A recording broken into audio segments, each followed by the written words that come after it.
ജാബിർ റളിയല്ലാഹു അൻഹു റിപ്പോർട്ട് ചെയ്യുന്ന ഹദീസ് ഖാല റസൂലുള്ളാഹി സ്വല്ലല്ലാഹു അലൈഹി വസല്ലം അല്ലാഹുവിന്റെ ഹബീബ് പറയാണ് യവദ്ദു അഹ്ലുൽ ആഫിയതി യൗമൽ ഖിയാമ. ഇവിടെ ആരോഗ്യത്തോടെ ജീവിച്ചു പോയ ആളുകൾ, രോഗമില്ലാതെ, പ്രയാസങ്ങളില്ലാതെ, ദുഃഖങ്ങളില്ലാതെ, പ്രാരാബ്ധങ്ങളില്ലാതെ ആരോഗ്യത്തോടെ ജീവിച്ച് ലാ ഇലാഹ ഇല്ലല്ലാഹ് എന്നുച്ചരിച്ച് മരിച്ചുപോയ ആളുകൾ നാളെ മഹ്ശറയിലെത്തിയാൽ, നാളെ അല്ലാഹുവിന്റെ കോടാനക്കോടി ആളുകൾ ഒരുമിച്ച് കൂടിയിട്ടല്ല, എല്ലാവരും നഫ്സി നഫ്സി നഫ്സി നഫ്സി നഫിയാ, എന്റെ ശരീരം തന്നെ കഷ്ടത്തിലാണെന്ന് പറഞ്ഞിട്ട് യൗമ യഫിറുൽ മർഉ മിൻ അഖീഹി വ ഉമ്മിഹി വ അബീഹി വ സാഹിബതിഹി വ ബനീഹി. ഉമ്മാനെ വേണ്ട, ഉപ്പാനെ വേണ്ട, ജ്യേഷ്ഠാനുജന്മാരെ വേണ്ട, ഭാര്യ ഭർത്താക്കന്മാരെ വേണ്ട, സന്താനങ്ങളെ വേണ്ട, എല്ലാവരും സ്വന്തമായി എന്റെ ശരീരം തന്നെ കഷ്ടത്തിലാണെന്ന് പറഞ്ഞ് നെട്ടോട്ടമോടുമ്പോ ദുനിയാവിൽ ആരോഗ്യത്തോടെ ജീവിച്ച ആളുകള്, ഷുഗർ ബാധിക്കാത്ത ആളുകള്, പ്രഷർ ബാധിക്കാത്ത ആളുകള്, ക്യാൻസർ ബാധിക്കാത്ത ആളുകള്, മാരാരോഗങ്ങളില്ലാത്തവർ, തലവേദനയില്ലാത്തവർ, പനി ബാധിക്കാത്ത ആളുകൾ, അവർ നാളെ മഹ്ശറയിൽ കൊതിച്ചു പോവുകയാണ്.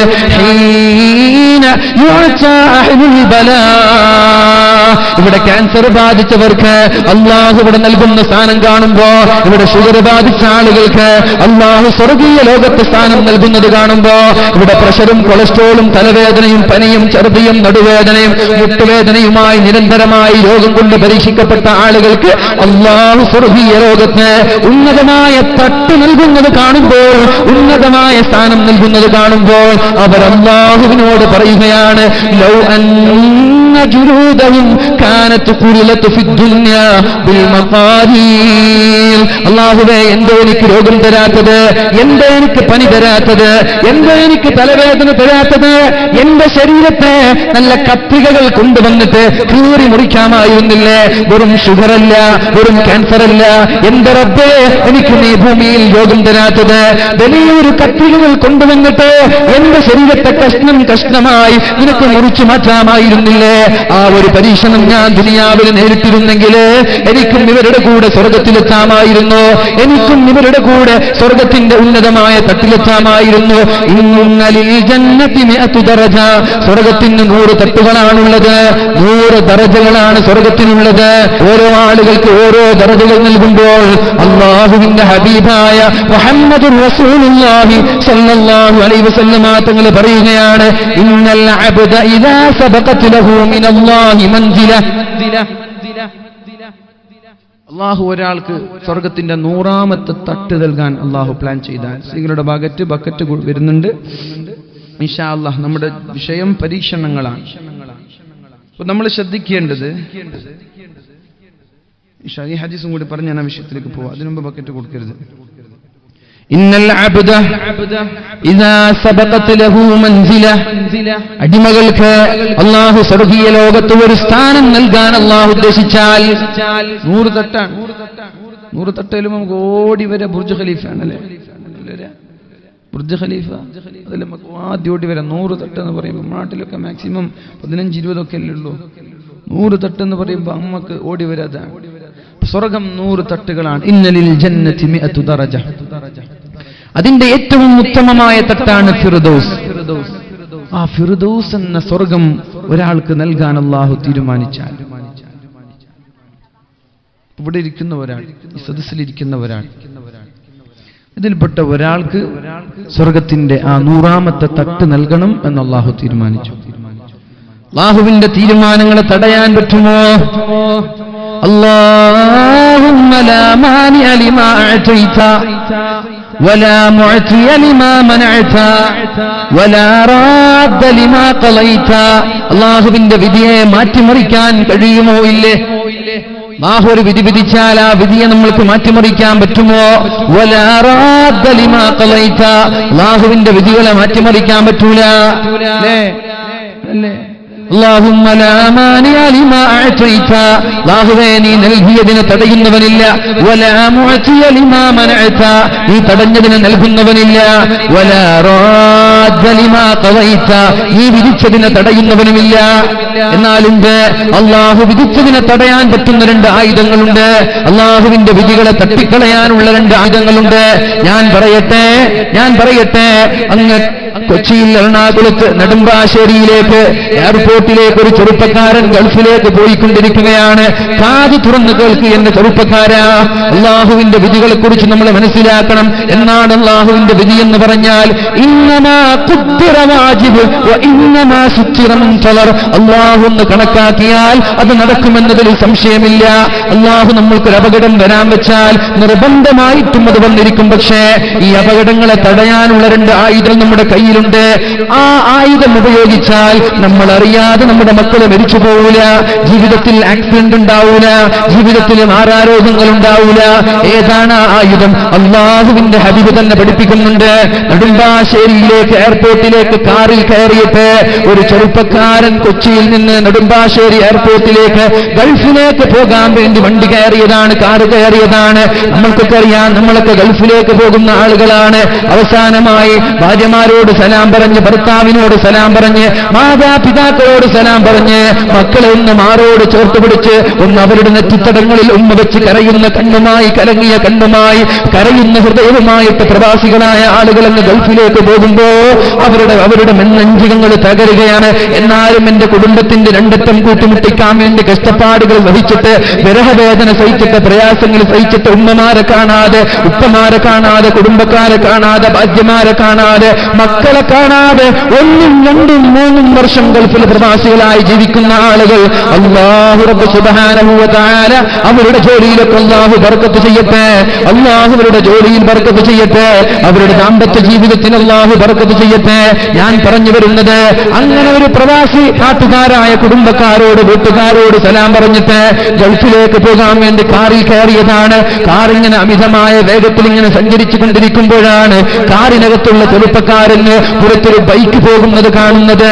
ബൈക്കിലൂടെ തന്റെ ചങ്ങാതി റൈഡ് ചെയ്ത് പോകുന്നത് കാണുന്നത്. നമ്മൾ ആലോചിക്കണം. അപ്പോഴാണ് തന്റെ കാറിലുള്ള കുടുംബക്കാരോട് ചെറുപ്പക്കാരൻ പറയുന്നത്, അല്ലയോ കുടുംബക്കാരാ, എന്റെ ഉപ്പ, എന്റെ ഉമ്മ, എന്റെ ചങ്ങാതിയാണ് ആ ബൈക്കിൽ യാത്ര ചെയ്യുന്നത്. നിങ്ങൾ എന്നും ഇവിടെ ഡ്രോപ്പ് ചെയ്തിട്ട് നിങ്ങൾ കാറുമായി എയർപോർട്ടിൽ വന്നാൽ മതി, ഞാൻ എന്റെ ചങ്ങാതിയുടെ കൂടെ ബൈക്ക് ഓടിച്ചു വരാം. എങ്ങനെയാണ് ആഗ്രഹം ഉണ്ടായത്? ആരെങ്കിലും ഒരാൾ ഗൾഫിലേക്ക് പോകുമ്പോ തന്റെ കാറിൽ നിന്നിട്ട് ബൈക്കിലേക്ക് കയറുമോ?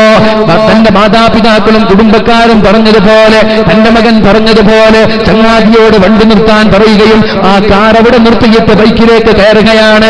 എന്നിട്ട് ചങ്ങാതിയും ചെറുപ്പക്കാരനും ബൈക്ക് റൈഡ് ചെയ്തിട്ട് നെടുമ്പാശ്ശേരി വിമാനത്താവളത്തിലേക്ക് സഞ്ചരിക്കുമ്പോഴാണ് ഒരു ബസ് ഈ ബൈക്കുമായി ഇടിക്കുന്നതും തത്സമയം ആ ചെറുപ്പക്കാരൻ മരിച്ചു പോവുകയും ചെയ്യുന്നത്. ആരാണ് ആ ചെറുപ്പക്കാരനെ ബൈക്കിലേക്ക് കയറ്റിയത്?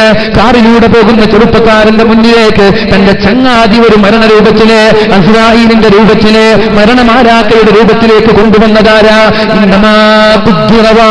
അല്ലാഹു കണക്കാക്കിയാൽ അത് സംഭവിക്കുക തന്നെ ചെയ്യും. അല്ലാഹു വിധിച്ചതിനെ തടയുന്ന ആളുകളില്ലല്ലോ. ഗൾഫിൽ നിന്ന് 4 ചെറുപ്പക്കാര് വലിയൊരു ഇന്നോവയിലൂടെ സഞ്ചരിച്ചുകൊണ്ട് വീട്ടിലേക്ക് വരികയാണ്. 4-5 ചെറുപ്പക്കാർ ഇന്നോവയിലൂടെ ഗൾഫിൽ നിന്ന് നാട്ടിലേക്ക് വരികയാണ്. വന്നുകൊണ്ടിരിക്കുമ്പോഴാണ് ഒരു ടാങ്കർ ലോറിയെ ഓവർടേക്ക് ചെയ്യുമ്പോ ടാങ്കർ ലോറിയുടെ ആ എണ്ണ സൂക്ഷിച്ചുകൊണ്ടിരിക്കുന്ന ആ ഒരു ടാങ്ക് ഇന്നോവയുടെ മുകളിലേക്ക് മറിയുകയും 4 ആളുകളും ലോകത്തോട് വിട പറഞ്ഞു പോകുന്നത്. ആരാണ് ഈ തീരുമാനങ്ങൾ കൊണ്ടുവരുന്നത്? ആരാണ് ഈ അപകടങ്ങൾ കൊണ്ടുവരുന്നത്? ഇത് നമ്മളറിഞ്ഞിട്ട് ചെയ്യുന്നില്ലല്ലോ. ഇന്നോവക്കാരന്റെ ഭാഗത്ത് തെറ്റില്ല. ടാങ്കർ ലോറിയെ മറികടക്കുമ്പോൾ ടാങ്കറിന്റെ ഏതോ ഒരു ബോൾട്ട് ലൂസായി അത് ഇന്നോവയുടെ മുകളിലേക്ക് മറിഞ്ഞുപോയി. 4 പേരും മരിച്ചുപോയി. അല്ലാഹുവിന്റെ കബറിടം സ്വർഗീയമാക്കി കൊടുക്കട്ടെ. പക്ഷെ ഇത് അല്ലാഹുവിന്റെ തീരുമാനമാണ്. ഇങ്ങനൊരു തീരുമാനം നമ്മളിലേക്ക് വരാതിരിക്കാൻ നേരത്തെ ഞാൻ സൂചിപ്പിച്ചല്ലോ. നമ്മുടെയൊക്കെ കരടിന്റെ കഷ്ണമായ ഹമീദ് എന്ന് പറയുന്ന കലോട്ടിലെ നമ്മുടെ മാഹിൻ കലോട്ടിന്റെ അനുജനായ നമ്മുടെ സമസ്ത കേരള ജംഇയ്യത്തുൽ ഉലമയ്ക്കും സുന്നത്ത് ജമാഅത്തിനും കൃത്യമായ നേതൃത്വവും അതിന്റെ ഉത്തമമായ രീതിയിൽ സംഘടനാ പ്രവർത്തനവും ചെയ്തുകൊണ്ടിരുന്ന ഹമീദ് എന്ന് പറയുന്ന ചെറുപ്പക്കാരൻ ഒരു ബൈക്ക് ആക്സിഡന്റ് സംഭവിക്കുമെന്ന് നമ്മൾ കരുതിയിരുന്നോ? നമ്മൾ ആരെങ്കിലും അങ്ങനെ ഊഹിച്ചിരുന്നോ? അങ്ങനെ ഒരു ഫോൺ കോൾ വരികയുണ്ടായി, ആക്സിഡന്റ് പറ്റി എന്ന് പറഞ്ഞിട്ട്. ആ സമയത്ത് ഞാൻ എറണാകുളത്തോ കോഴിക്കോടോ എവിടെയോ ആണ്. ഞാൻ വിചാരിച്ചത് നിസ്സാരമായ പരിക്കായിരിക്കുമെന്ന്.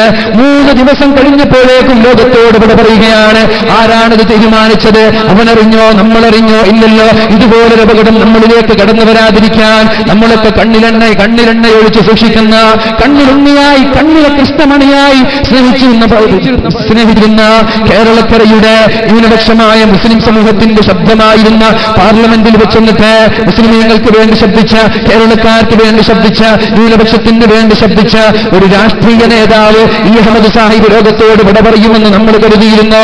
പാർലമെന്റിൽ വെച്ചിട്ട് അദ്ദേഹം കുഴഞ്ഞു വീണ് മരിക്കുമെന്ന് നമ്മൾ കരുതിയിരുന്നു. ഇത് അല്ലാഹുവിന്റെ തീരുമാനമാണ്. പക്ഷേ അല്ലാഹു അദ്ദേഹത്തിന്റെ ഖബറിടം സ്വർഗീയമാക്കി കൊടുക്കട്ടെ, അല്ലാഹു അദ്ദേഹത്തിന്റെ ഖബറിടം വിശാലമാക്കി കൊടുക്കട്ടെ. ഈ കേരളക്കര ഇന്നും ദുഃഖിച്ചുകൊണ്ടിരിക്കുകയാണ്. ഒരുപാട് നഷ്ടങ്ങളാണ് നമ്മൾ നേരിട്ടുകൊണ്ടിരിക്കുന്നത്. ഒരുപാട് ആലിമീങ്ങൾ ഇവിടെ പറഞ്ഞു, ഒരുപാട് ഉന്നതരായ നേതാക്കൾ, രാഷ്ട്രീയക്കാർ നമ്മോട് ഇവിടെ പറഞ്ഞു, അല്ലാഹു ഇവർക്കൊക്കെ പകരം നൽകട്ടെ, അല്ലാഹു ഇവർക്കൊക്കെ പകരം നൽകട്ടെ. പക്ഷെ ഞാൻ നിങ്ങളോട് പറയാനുള്ളത്, ഇങ്ങനൊരു അപകടം നമ്മുടെ ജീവിതത്തിൽ വരാതിരിക്കാൻ വേണ്ടി അല്ലാഹുവിന്റെ ഹബീബ് പഠിപ്പിച്ചൊരു ദുആയുണ്ട്. അല്ലാഹുമ്മ ഹുദിനാ ഫീമൻ ഹദൈത് വആഫിനാ ഫീമൻ ആഫൈത് വതവല്ലനാ ഫീമാ തവല്ലൈത് വബാരിക് ലനാ ഫീമാ അഅതൈത് വഖിനാ ശർറ മാ ഖളൈത് വഖിനാ ശർറ മാ ഖളൈത്. ഞാൻ പറയട്ടെ, പിലാങ്കട്ടയിലുള്ള ആ ചെറുപ്പക്കാരുടെ 2 മക്കൾ മരിച്ചുപോയപ്പോഴാണ്, വീട്ടിലാരുമില്ലാത്ത സമയത്ത്, പെണ്ണുങ്ങളൊക്കെ അടുക്കളയിലുണ്ടാകുന്ന സമയത്ത്, ആ ഒരു കിണറ്റിന്റെ മുകളിലേക്ക് കയറി ഊഞ്ഞാലാടുന്നത് പോലെ അതിന്റെ നെറ്റിൽ കയറി ഊഞ്ഞാലാടിയത് ആളുകൾ അറിഞ്ഞില്ല. അവിടെ മെറ്റലൊരുമിച്ച് കൂടുമ്പോ ഇങ്ങനൊരു ദുരന്തം ഇവിടെ ഉണ്ടാകുമെന്ന് അവർ കരുതിയിട്ടില്ല. പക്ഷെ ഇങ്ങനൊരു അപകടം നമ്മുടെ വീട്ടിലേക്ക് വരാതിരിക്കാൻ, നമ്മുടെ കുടുംബങ്ങളിലേക്ക് വരാതിരിക്കാൻ, നമ്മുടെ നാട്ടിലേക്ക് വരാതിരിക്കാൻ 2 ആയുധങ്ങളാണ് നമ്മുടെ മുന്നിലുള്ളത്. അല്ലാഹുവിന്റെ ഖലാഅ് മാറ്റാൻ പറ്റുന്ന ഖലാഅുകളുണ്ട്. അല്ലാഹു ഒരു ഖലാഅ് വിധിച്ചാൽ, അല്ലാഹു ഒരു വിധി വിധിച്ചാൽ ആ വിധിയെ മാറ്റിമറിക്കാനുള്ള ആയുധങ്ങൾ അല്ലാഹുവിന്റെ ഹബീബായ മുഹമ്മദുർ റസൂലുള്ളാഹ് സല്ലല്ലാഹു അലൈഹി വസല്ലം തങ്ങൾ നമ്മോട് പഠിപ്പിച്ചിട്ടുണ്ട്. ഏതാണ് ആയുധം എന്നറിയോ? ഒന്ന് ദുആയാണ്, ഒന്ന് പ്രാർത്ഥനയാണ്. ലാ യറുദ്ദുൽ ഖദ്റ ഇല്ല ദുആ. ദുആ ചെയ്താൽ ഏത് ഖദ്റിനെയും മാറ്റിമറിക്കാൻ പറ്റും. അല്ലാഹു ഒരു തീരുമാനം വെച്ചാൽ, അല്ലാഹു നമ്മുടെ ജീവിതത്തിൽ ഒരു അപകടം ഉണ്ടാവാനുള്ള തീരുമാനമെടുത്താൽ ആ തീരുമാനത്തെ മാറ്റിമറിക്കാൻ നമ്മുടെ പ്രാർത്ഥനയ്ക്ക് കഴിയുമെന്ന് പരിശുദ്ധ റസൂലുള്ളാഹ്. ഏതുവരെ എന്നറിയുമോ? وهو يسترع في السماء مع البلاء.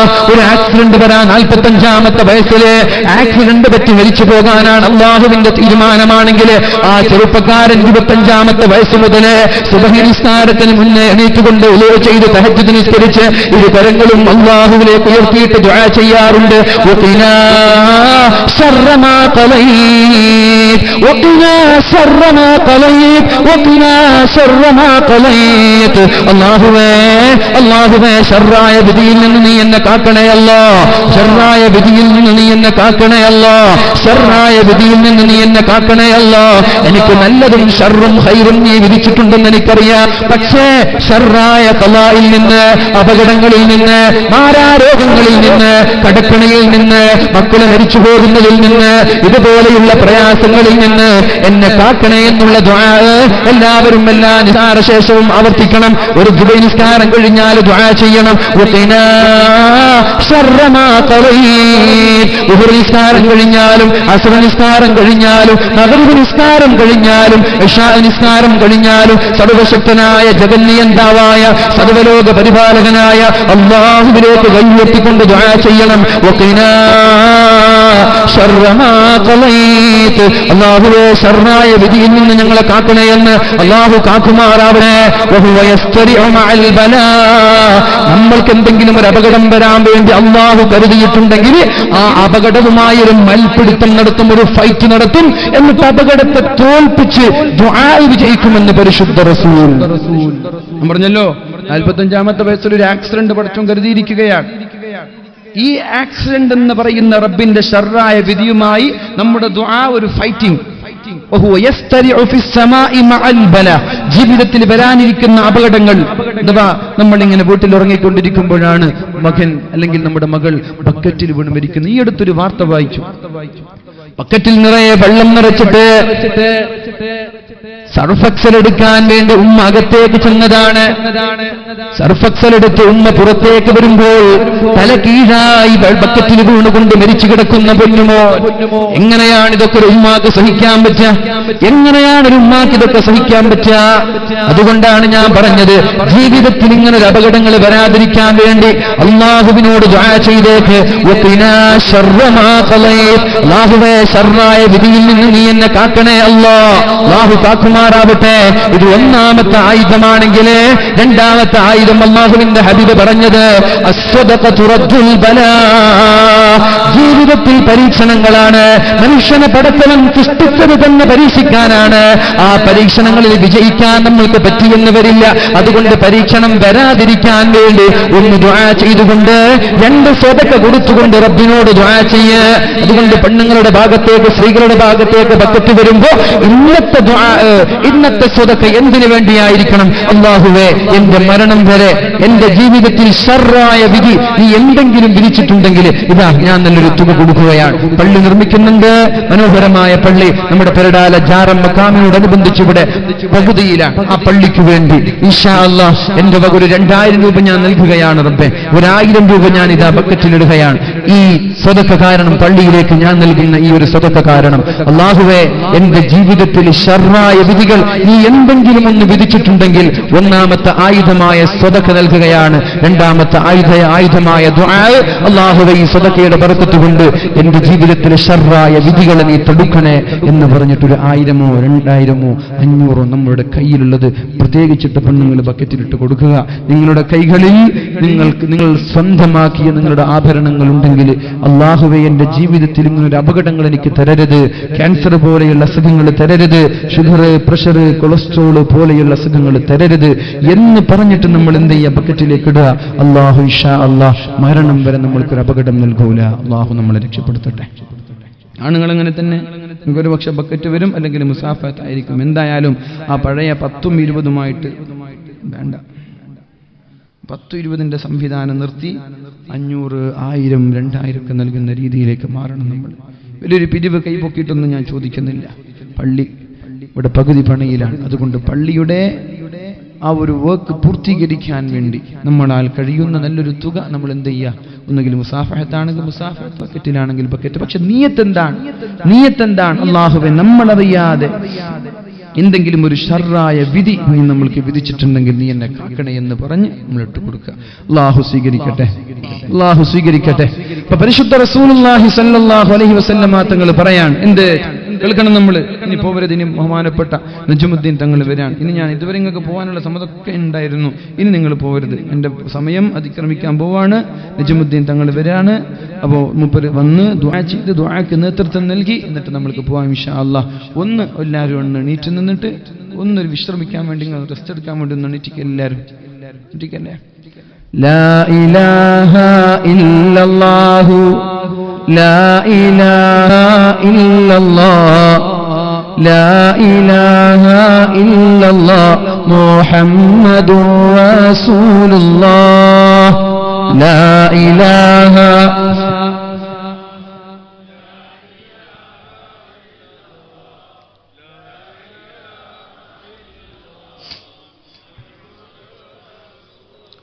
صلى وسلم ربنا على الرسول نبينا محمد حبيبنا فكلنا يا ربنا لا إله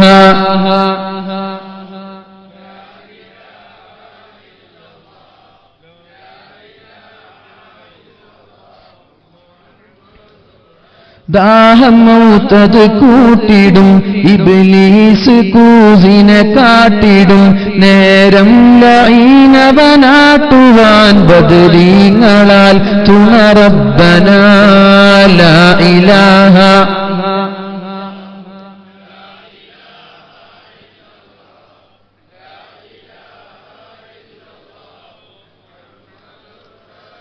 ദാഹമൗത്തത് കൂട്ടിടും ഇബ്ലീസ് കൂസിനെ കാട്ടിടും നേരം ലഈനവനാട്ടുവാൻ ബദരീങ്ങളാൽ തുണ റബ്ബനാ.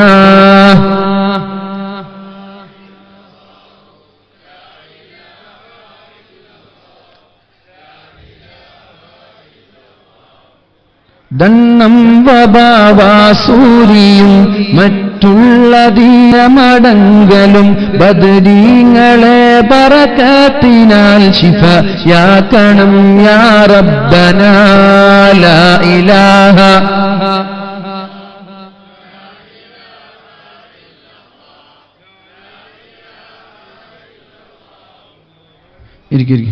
അല്ലാഹുവിന്റെ റസൂൽ സല്ലല്ലാഹു അലൈഹി വസല്ലം പറയാണ്, ഇന്നൽ അബ്ദ ഇദാ സബഖത് ലഹു മിനല്ലാഹി മൻസില. അല്ലാഹു ഒരാൾക്ക് ഉന്നതമായ സ്ഥാനം നൽകാൻ ഉദ്ദേശിച്ചാൽ, ഇനി അവിടെ ഇരിക്കുന്ന ആളുകൾക്ക് അവിടെ ഇരുന്നൂടെ? ഒരാളുകൾ പോകാൻ വേണ്ടിയിട്ട് തന്നെയാണ് നിർത്തിച്ചത്. അത് എണീറ്റ് പോകുമ്പോൾ ചില ആളുകൾക്ക് ഭയങ്കര മടിയുണ്ട്. എങ്ങനെയാണ് അപ്പോൾ എണീറ്റ് പോവാൻ? ഒന്ന് എണീറ്റ് നിർത്തിക്കുമ്പോൾ മെല്ലെ ഇടയിലൂടെ ഇങ്ങനെ പോവാം. അതുകൊണ്ട് വേണ്ടിയിട്ട് തന്നെയാണ് ഞാൻ നിർത്തിച്ചത്. എന്താ വെച്ചാൽ ഈ പ്രസംഗം കേൾക്കാൻ വരുമ്പോൾ ചില ആളുകൾ ഇങ്ങനെ പോകുമ്പോൾ കയറായിരിക്കും, അവർക്ക് പെട്ടെന്ന് വീട്ടിലെത്താനുണ്ടാകും. എന്നാൽ പിന്നെ ഇവിടെ ഇരുന്നതിന് ശേഷം എണീക്കാനൊരു മടിയുണ്ടാവും ചില ആളുകൾക്ക്. എങ്ങനെ ഇപ്പോൾ പോവാൻ? അപ്പം അവർക്ക് ഈ വേളാണെങ്കിൽ ഇന്ന് ഉൾക്കൊള്ളാനും കഴിയില്ല. ചിന്ത മുഴുവനും വീട്ടിലായിരിക്കും. നമ്മൾക്ക് മുഴുവനും ഉൾക്കൊള്ളാൻ പറ്റുന്ന ആളുകൾ ഒരു 10 ആൾ മതി. നമ്മൾ തീരെതാണ്, കുറേ ആൾ വേണമെന്നില്ല. പരിപാടി ഉൾക്കൊള്ളാൻ പറ്റുന്ന, വാല് പകർത്താൻ പറ്റുന്ന ഒരു 10 ആൾ മതി. അവർ തുടക്കം മുതൽ ഒടുക്കം വരും. അതുകൊണ്ട് ആ ബാക്കിൽ നിൽക്കുന്ന ആളുകൾക്കൊന്നും ഇരിക്കും. വെറുതെ എന്തിനാ ഡിസ്കിന് തകരാറാക്കുന്നത്? നമുക്ക് ഏതായാലും ഇരുന്നിട്ട് വേദന പറഞ്ഞ് നിങ്ങൾ പ്രശ്നം ഉണ്ടാക്കും. നിങ്ങൾ ഇത്ര ചെറുപ്പത്തിലേ ഇരുന്നിട്ട് പ്രസംഗിക്കാൻ തുടങ്ങിയോ? വേദന നമുക്കൊക്കെ എടുക്കുന്നുണ്ട്, മനസ്സിലായില്ല? എല്ലാ ദിവസവും ഈ സമയത്ത് 2-3 മണിക്കൂർ നിൽക്കൽ തന്നെയാണ്. നമ്മൾക്ക് ഏതായാലും ഇരിക്കാനൊരു അവസരം ഇല്ലാഞ്ഞിട്ടാണ്. നിങ്ങൾക്ക് അവസരമുണ്ട്, കസേരയുണ്ട്, അതുകൊണ്ട് ഇന്നിട്ട് ഇരിക്കും. വെറുതെ നടുവിനൊന്നും വേദനിപ്പിക്കേണ്ട ഇൻഷാ അല്ലാഹ്. അപ്പൊ അള്ളാഹുവിന്റെ ഹബീബ് പറയാണ്, ഇവിടെ ഇരിക്കുന്ന ഒരാൾക്ക് അള്ളാഹു സ്വർഗത്തിന്റെ ഉന്നതമായ തട്ട് നൽകാൻ ഉദ്ദേശിച്ചു. പക്ഷെ അയാളുടെ ജീവിതം എന്ത്? അയാളിങ്ങനെ പാമ്പരേഖത്ത് നിന്ന് കഞ്ചാവടിച്ച് ഇങ്ങനെ. ഉപചരിക്കത്തൊക്കെ ഉണ്ടോ എനിക്കറിയില്ല. കഞ്ചാവടിക്കുന്ന ആളുകളൊക്കെ ഉണ്ടോ ഉപചരിക്കയില്? പണ്ട് 6ാം ക്ലാസ് വരെ സ്കൂൾ പഠിച്ചാണ്. അതിനുശേഷം പിന്നെ സ്കൂളുമായ ചെറുപ്പക്കാരായിട്ട് ബന്ധമില്ല, അതുകൊണ്ട് അറിയില്ല. അതുകൊണ്ട് അതിന്റെ വിഷയം എനിക്കറിയില്ല, അതുകൊണ്ട് ചോദിക്കാൻ. അങ്ങനെയൊക്കെ ഉണ്ടോ? ഉണ്ടാവൂല എന്ന് ഞാൻ കരുതാണ്. അല്ലാഹു നല്ല ചെറുപ്പക്കാരാക്കി നമ്മുടെ ചെറുപ്പക്കാരെ അല്ലാഹു മാറ്റുമാറാവട്ടെ. ഇദാ സബഖത് ലഹു മൻസില, സ്വർഗ്ഗത്തിൽ ഉന്നതമായൊരു തട്ട്. അമ്പിയാക്കളും സഹാബാക്കളും രക്തസാക്ഷികളും ഒക്കെ ഒരുമിച്ച് കൂടുന്ന സ്വർഗ്ഗത്തിന്റെ ഫിർദൗസ് എന്ന തട്ട് അല്ലാഹു ഒരാൾക്ക് നൽകാൻ ഉദ്ദേശിച്ചാൽ, ഫലം യബ്ലുഗ്ഹാ ബിഅമലിൻ, പക്ഷേ നിസ്കാരം കൊണ്ടോ നോമ്പ് കൊണ്ടോ സദഖ കൊണ്ടോ അയാൾ അവിടേക്ക് എത്തിയില്ല. സ്വർഗത്തിന്റെ ഉന്നതമായ തട്ട് ലഭിക്കണമെങ്കിൽ ഒരുപാട് അധ്വാനം വേണ്ട. അയാൾ ഇവിടെ അധ്വാനിക്കുന്നില്ല. എന്നാൽ പിന്നെ എങ്ങനെയാണ് അവിടെ എത്തുക? അള്ളാഹു ഇവിടെ എത്തുമെന്ന് എഴുതി വെച്ചിരിക്കുകയാണല്ലോ. ഇയാൾ ജന്നാത്തുൽ ഫിർദൗസിന്റെ ആളാണെന്ന്, സ്വർഗത്തിന്റെ ഉന്നതമായ തട്ടുകാരനാണെന്ന് അള്ളാഹു തീരുമാനിച്ചിരിക്കുകയാണല്ലോ. എങ്ങനെയാണ് അവിടെ എത്തിപ്പെടുക? തങ്ങൾ പറയാണ്, ഇബ്തലാഹു ഫീ ജസദിഹി, അവന്റെ ശരീരത്തിൽ അള്ളാഹു പരീക്ഷിക്കും. എങ്ങനെ? മാരകമായ രോഗം നൽകും, ക്യാൻസർ നൽകും. അയാൾ അമലൊന്നും ചെയ്തിട്ടില്ല, പക്ഷെ ഉന്നതമായ തട്ടയാൾക്ക് വേണം. ക്യാൻസർ പിടിച്ചോ?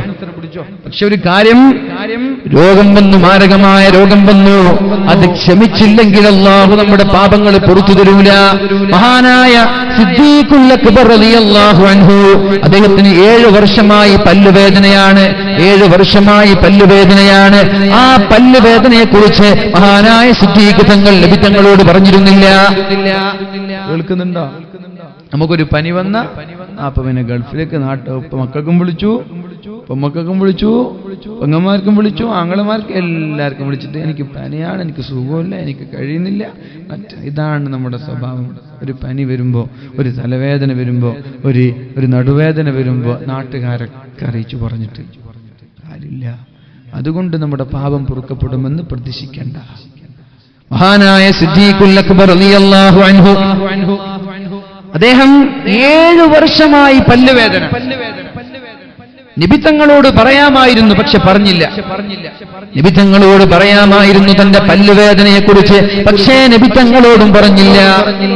ഒരിക്കൽ അല്ലാഹുവിന്റെ ഹബീബിന്റെ സമീപത്തേക്ക് ജിബ്രീൽ അലൈഹിസ്സലാം വന്നുകൊണ്ട് പറയുകയാണ്, സിദ്ദീഖ് തങ്ങളോട് സലാം പറയണം, സിദ്ദീഖിനോട് സലാം പറയണം, എന്നിട്ട് ചോദിക്കണം, നിങ്ങളുടെ അസുഖം മാറിയിട്ടുണ്ടോ, നിങ്ങളുടെ അസുഖത്തിന് ശിഫ ലഭിച്ചിട്ടുണ്ടോ എന്ന് സിദ്ദീഖ് തങ്ങളോട് ചോദിക്കാൻ അല്ലാഹു പറഞ്ഞേക്കുകയാണ് ജിബ്രീൽ അലൈഹിസ്സലാമിനെ.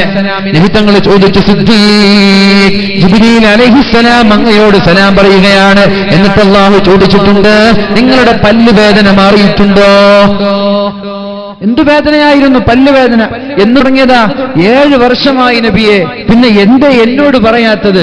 കൈഫ അസ്തകീ അനിൽ ഹബീബ് ഇലൽ ഹബീബ്. കേൾക്കൂ എന്റെ സഹോദരിമാരെ, കേൾക്കൂ എന്റെ സഹോദരങ്ങളെ, എന്റെ രക്ഷിതാക്കളെ, 7 വർഷമായി പല്ലുവേദന എന്റെ കരളിന്റെ കഷ്ണമായ എന്റെ ഹബീബിന്റെ നിഴലായ സിദ്ദീഖ് തങ്ങൾ നബി തങ്ങളോട് പറഞ്ഞിട്ടില്ല. എന്തേ പറയാതിരിക്കാനുള്ള കാരണം? കൈഫ അഷ്കൂ അനിൽ ഹബീബ് ഇലൽ ഹബീബ്. നബിയേ, അല്ലാഹു എനിക്ക് തന്ന രോഗം, ആ രോഗത്തെ ഞാൻ എങ്ങനെയാണ് നിങ്ങളോട് പരാതി പറയുക? അല്ലാഹു തന്ന രോഗമല്ലേ, ഞാൻ എങ്ങനെയാണ് നിങ്ങളോട് ഇത് പരാതി പറയാ? എന്റെ സ്നേഹിതനായ അല്ലാഹു എനിക്ക് തന്ന രോഗത്തെ മറ്റൊരു സ്നേഹിതനോട് ഞാൻ എങ്ങനെയാണ് പറയുക? അതുകൊണ്ടാണ് ഞാൻ പറയാത്തത് എന്ന് മഹാനായ സിദ്ദീഖുൽ അക്ബർ റളിയല്ലാഹു അൻഹു പറയുമ്പോ, എന്റെ പ്രിയമുള്ള സഹോദരന്മാർ ശ്രദ്ധിക്കേണ്ടത്, അല്ലാഹുവിന്റെ ഹബീബായ മുഹമ്മദുർ റസൂലുള്ളാഹ് ഒരു സഹാബി വനിതയുടെ സമീപത്തേക്ക് കടന്നു ചെല്ലുകയാണ്. ആ പെണ്ണിങ്ങനെ പുരുപുരുത്തുകൊണ്ടിരിക്കുകയാണ്, ഇങ്ങനെ എന്നിട്ട് ഒച്ച ഉണ്ടാക്കിക്കൊണ്ടിരിക്കുക. ഒരു പെണ്ണ് ഇങ്ങനെ പിറുപിറുത്തുകൊണ്ടിരിക്കുകയാണ്. എന്തിനാണ് പെണ്ണെ ഇങ്ങനെ പിറുക്കുന്നത്? എന്തിനാണ് പെണ്ണെ ഇങ്ങനെ ഒച്ചപ്പാടുണ്ടാക്കുന്നത്? നബി തങ്ങൾ ചോദിച്ചു. പനി ബാധിച്ചിങ്ങനെ കിടക്കുന്ന പെണ്ണിനോട് പിറുപിറുത്തുകൊണ്ട് ഒച്ചപ്പാടുണ്ടാക്കി കൈക്കുടഞ്ഞ് അട്ടഹസിച്ച് ഇങ്ങനെ വേവലാദികളും ആവലാദികളും ഉണ്ടാക്കിക്കൊണ്ടിരിക്കുന്ന ഒരു സഹാബി വനിതയോട് അല്ലാഹുവിന്റെ ഹബീബ് ചോദിച്ചു, മാലക്കി തുസഫ്സഫീൻ, എന്തിനാണ് ഇങ്ങനെ പിറുപിറുക്കുന്നത്? അപ്പോഴാണ് ആ സഹോദരി പറഞ്ഞത്, അൽഹമ്മാ ലാ ബാറകല്ലാഹ്, ഒരു ഹലാക്കിന്റെ പനി നബിയെ, അല്ലാഹുവിന്റെ ഹബീബേ, ഹലാക്കിന്റെ പനി പിടിച്ച നബിയെ, ഈ പനി കൊണ്ട് ഞാൻ തോറ്റുപോയി നബിയെ, ഒരു ചത്ത പനി നബിയെ എന്നിങ്ങനെ ആ സഹോദരി നബി തങ്ങളോട് പറഞ്ഞപ്പോഴാണ് അല്ലാഹുവിന്റെ ഹബീബ് പറഞ്ഞത്, ലാ തസുബ്ബിൽ ഹമ്മാ, പനിയെ കുറ്റം പറയരുത്, രോഗത്തെ ചീത്ത പറയരുത്. എത്ര വലിയ രോഗം വന്നാലും, എത്ര വലിയ അസുഖം വന്നാലും ആ രോഗത്തെ നിങ്ങൾ ചീത്ത പറയരുത്. കാരണം എന്തെന്നറിയോ? ഒരു പനി വരുമ്പോ, ഒരു തലവേദന വരുമ്പോ, ഒരു നടുവേദന വരുമ്പോ, ഒരാൾക്ക് ഷുഗർ ബാധിക്കുമ്പോ, ഒരാൾക്ക് മാരകമായ രോഗങ്ങൾ ഉണ്ടാകുമ്പോ, ആ രോഗങ്ങൾ കാരണം മരങ്ങളിൽ നിന്ന് ഇലകൾ കൊഴിഞ്ഞു വീഴുന്നത് പോലെ, മരങ്ങളിൽ നിന്ന് ഇലകൾ കൊഴിഞ്ഞു വീഴുന്നത് പോലെ അയാളുടെ തിന്മയുടെ ഏടുകളിൽ നിന്ന് അയാളുടെ പാപങ്ങൾ അല്ലാഹു മായ്ച്ചു കളയുമെന്ന് മുഹമ്മദുർ റസൂലുള്ളാഹ്. അപ്പൊ തലവേദന വേണോ വേണ്ടേ? പനി വേണോ വേണ്ടേ? ഒരു പനി വന്നു, നാട്ടുകാരോടൊക്കെ വിളിച്ചിട്ട് ഫോൺ വിളിച്ച് പറയാൻ നിൽക്കണ്ട. ആരെങ്കിലും വീട്ടിൽ വരുമ്പോ എനിക്ക് സുഖമില്ല, ഒരാഴ്ച ഞാൻ കിടപ്പിനാണ്, എനിക്ക് എണിക്കാൻ പറ്റുന്നില്ല, ഇരിക്കാൻ പറ്റുന്നില്ല, ഭക്ഷണം ഞാൻ പിന്നെ കഴിക്കാറില്ല, ഇത് വേണ്ട. ഇതുണ്ടെങ്കിൽ കൂലിയല്ല കിട്ട, കുറ്റമാണ്. ആരും അറിയിക്കണ്ട. ഹോസ്പിറ്റലിൽ പോകുന്നതിന് കുഴപ്പമില്ല, ഹോസ്പിറ്റലിൽ പോയി ഡോക്ടർമാരെ കാണിക്കുന്നതിന് കുഴപ്പമില്ല.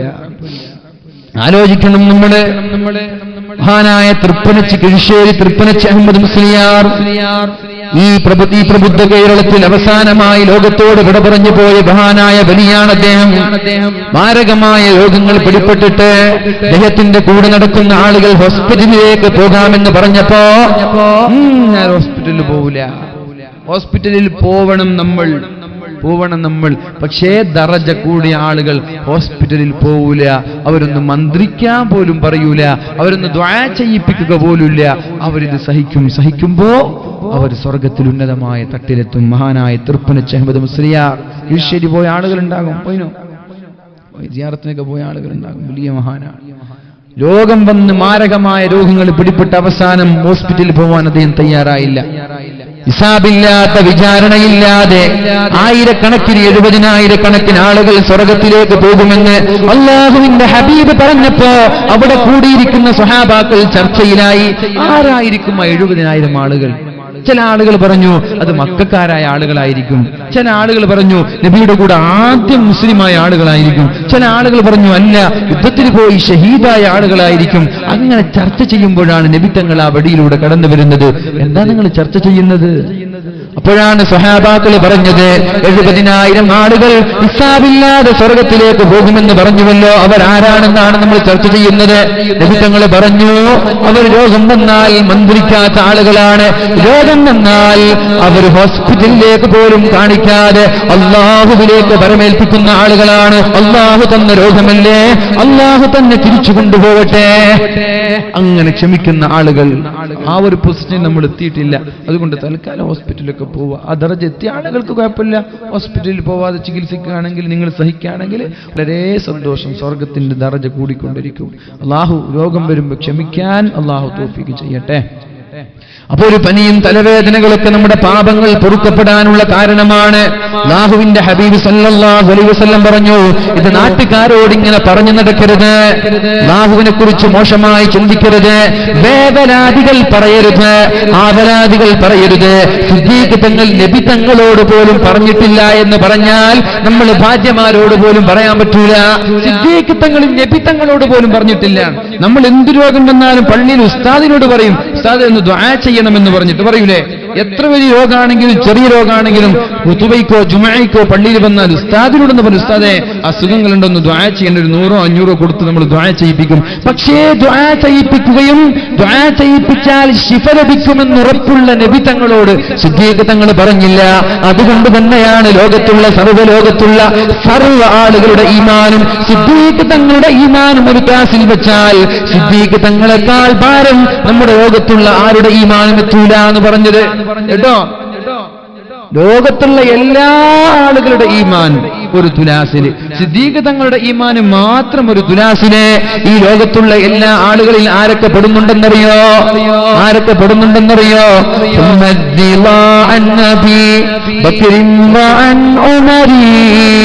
وعن علي وعن عثمان ذي الكرم سعد سعيد زبير طلحة وأبي عبيدة وابن عوف عاشر الكرم. സ്വർഗം കൊണ്ട് സന്തോഷവാർത്ത അറിയിക്കപ്പെട്ട 10 പേരിൽ 9 പേരും ഈ തുലാസിലാണ്. റാബിഅത്തുൽ അദബിയ ഈ തുലാസിലാണ്. നഫീസത്തുൽ മിസ്രിയ ഈ തുലാസിലാണ്. 90 ലക്ഷം ആളുകൾ ഹാജ കാരണം ഇസ്ലാമിലേക്ക് കടന്നു വന്നിട്ടുണ്ട്. ആ മുഈനുദ്ദീനുൽ ചിശ്തി ഇവിടെയാണ്, മഹാനായ മുഹയ്യദ്ദീൻ ശൈഖ് ഇവിടെയാണ്. ഇവിടെ ഇന്ന് ജീവിച്ചിരിക്കുന്ന ആലിമീങ്ങൾ, അല്ലാഹുവിന്റെ ഹബീബിന്റെ കാലശേഷമുള്ള കണ്ടതും കാണാത്തതും അറിഞ്ഞതും അറിയാത്തതുമായ സകല സൂഫി വര്യന്മാരും ഈ തുലാസിലാണ്. സിദ്ദീഖ് തങ്ങൾ ഒറ്റയ്ക്കാണ് ഈ തുലാസിൽ നിൽക്കുന്നത്. എന്നാലും സിദ്ദീഖ് തങ്ങളുടെ തുലാസിന്റെ ഈമാനിനാണ് ഭാരമെന്ന് പരിശുദ്ധ റസൂൽ. ഇത് വെറുതെ പറഞ്ഞതല്ല. 7 വർഷമായി പല്ലിന്റെ വേദനയുണ്ടായിട്ട് തന്റെ ഹബീബിനോട് പോലും പരാതി പറഞ്ഞിട്ടില്ല. പരാതി പറഞ്ഞാൽ അള്ളാഹുവിനെ കുറിച്ച് പരാതി പറഞ്ഞതുപോലെ ആവൂലേ? അതുകൊണ്ടാണ് പരാതി പറയാത്തത്. എന്റെ പ്രിയപ്പെട്ട നാട്ടുകാരോട് എനിക്ക് പറയാനുള്ളത്, അതുകൊണ്ട് രോഗം വന്നാൽ, പ്രയാസങ്ങളുണ്ടായാൽ, കടക്കണയുണ്ടായാൽ, വീടില്ലെങ്കിൽ കല്യാണത്തിന് ബാധ്യതയുണ്ടായാൽ നാട്ടുകാരെ ഏൽപ്പിക്കാൻ നിൽക്കണ്ട. ആദ്യം അല്ലാഹുവിനോട് പറയും. നിങ്ങളുടെ മനസ്സുകളിൽ കുത്തിവെക്കാനുള്ള മനോഹരമായ ഒരു ഹദീസ് ഞാൻ പഠിപ്പിച്ചു തരട്ടെ. ഈ ഹദീസ് പഠിച്ചു വെച്ചാൽ പിന്നെ ടെൻഷനില്ല, ഈ ഹദീസ് പഠിച്ചു വെച്ചാൽ പിന്നെ പ്രയാസമില്ല. നിങ്ങൾ പഠിക്കണം, നിങ്ങളുടെ മക്കളോട് പറഞ്ഞു കൊടുക്കണം, നിങ്ങളുടെ ഭാര്യമാരോട് പറഞ്ഞു കൊടുക്കണം. ഏതാണ് ആ ഹദീസ്? അല്ലാഹുവിന്റെ ഹബീബ് പറയാണ്, ഇന്നീ ഉഅല്ലിമുക കലിമാത്, നിങ്ങൾക്ക് ഞാൻ ചില കാര്യങ്ങൾ പഠിപ്പിച്ചു തരട്ടെ, എന്താണ് കാര്യമെന്നറിയോ?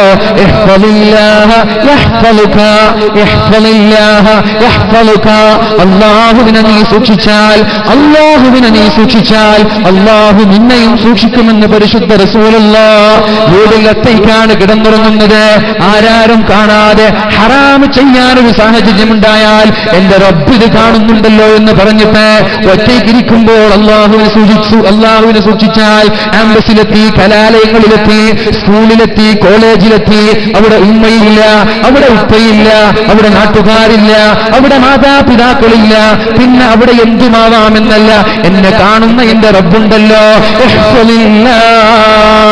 നമ്മുടെ കണ്ണുകളെ സൂക്ഷിച്ചാൽ, നമ്മുടെ കാതുകളെ സൂക്ഷിച്ചാൽ, നമ്മുടെ കൈക്കാലുകളെ സൂക്ഷിച്ചാൽ, ഹറാമ് ചെയ്യാതെ, ഹറാമ് കേൾക്കാതെ, ഹറാമ് കാണാതെ അള്ളാഹുവിനെ പേടിച്ചുകൊണ്ട് ഒറ്റയ്ക്കിരിക്കുമ്പോഴും ആളുകൾക്കിടയിലിരിക്കുമ്പോഴും നന്നായാൽ അള്ളാഹു നിന്നെ സംരക്ഷിക്കുന്ന. ഏതെങ്കിലും അപകടത്തിൽ പെടുമ്പോ, വലിയൊരു ആക്സിഡന്റിൽ പെടേണ്ട നിന്നെ അള്ളാഹു സഹായിക്കാൻ കടന്നു വരും. വലിയൊരു അപകടങ്ങളിലേക്ക് ചാടുന്നതിന് മുമ്പേ നിന്നെ സഹായിക്കാൻ അള്ളാഹു വരും. സഫീന റളിയല്ലാഹു അൻഹു അള്ളാഹുവിന്റെ ഹബീബിന്റെ ഖാദിമാണ്. കേൾക്കൂ സഹോദര, അള്ളാഹുവിന്റെ ഹബീബിന്റെ ഖാദിമാണ് സഫീന എന്ന് പറയുന്ന സ്വഹാബി. എവിടേക്കോ ഏതോ രാജ്യത്തേക്ക് ദഅവത്തുമായി കടന്നു ചെല്ലുകയാണ്. കടലിലൂടെ, കപ്പലിലൂടെ ഇങ്ങനെ സഹാബാക്കളിൽപ്പെട്ട 12 പേരിങ്ങനെ യാത്ര ചെയ്യുമ്പോ വലിയൊരു കൊടുങ്കാറ്റ് കടന്നു വന്നിട്ട് ആ കൊടുങ്കാറ്റ് ആ കപ്പലിനെ പാറയിലേക്ക് അടിപ്പിക്കുകയും എന്നിട്ട് ആ പാറയിലേക്ക് തട്ടിമുട്ടി കൊടുങ്കാറ്റിൽ നിന്ന് കപ്പൽ തരിപ്പണമാവുകയും ചെയ്തു. ഓരോ സഹാബാക്കൾ ഓരോ ദ്വീപിലെത്തി. അങ്ങനെ ഒരു മരക്കഷ്ണം പിടിച്ചെടുത്തുകൊണ്ട് മഹാനായ സഫീന റളിയല്ലാഹു അൻഹു ദ്വീപിലേക്ക് എത്തി. ആ ദ്വീപിൽ ഇങ്ങനെ കരയിലേക്ക് കയറി ഇങ്ങനെ നടക്കുമ്പോഴാണ് ഗർജിച്ചുകൊണ്ട് ഒരു സിംഹം വരുന്നത്. ഒരു സിംഹം ഇങ്ങനെ ഗർജിച്ചുകൊണ്ട് വരുന്നത് അദ്ദേഹത്തെ അറ്റാക്ക് ചെയ്യാൻ, അദ്ദേഹത്തെ കടിച്ചു കീറാൻ, അദ്ദേഹത്തെ തിന്നുകളയാൻ സിംഹം അടുത്തു വരുമ്പോഴാണ് മഹാനായ സഫീന റളിയല്ലാഹു അൻഹു പറയുന്നത്, കളിക്കരുത്, അന സഫീനത്തു മൗലാ റസൂലില്ലാഹ്, ഞാൻ അല്ലാഹുവിന്റെ ഹബീബിന്റെ ഖാദിമായ, മുത്തുനബിയുടെ ഖാദിമായ, റസൂലിന്റെ ഖാദിമായ, മുഹമ്മദിന്റെ ഖാദിമായ സഫീനയാണ് ഞാനെന്ന് പറയുമ്പോ ഗർജിക്കാൻ വന്ന സിംഹം തലതാഴ്ത്തി ഓച്ചാനിച്ച് നിൽക്കുകയാണ്.